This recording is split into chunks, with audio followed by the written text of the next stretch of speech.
সবাই শান্ত থাকবেন, সংযত থাকবেন, দিদির প্রতি ভরসা রাখুন, বাংলার মানুষের প্রতি ভরসা রাখুন। আমাদের মামাটি মানুষের সরকারই আমরা গঠন করছি এবং করব।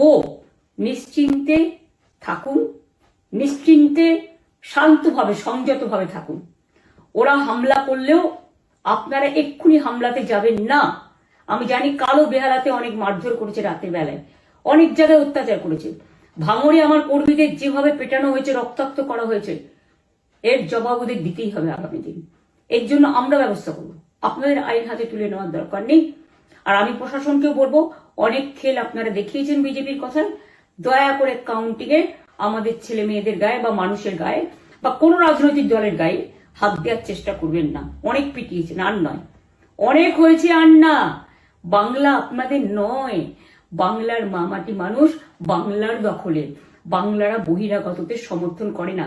বিজেপির নিজস্ব এজেন্ট নেই কোনো বুথে, সেই জন্য বিজেপি কি করেছে, সেন্ট্রাল ফোর্সকে কাজে লাগিয়ে ওরা ওদের এজেন্ট হিসেবে কাজ করেছে, এবং অমিত শাহ ডাইরেক্ট ইন্টারফেয়ারেন্সে। এটা করা যায় না।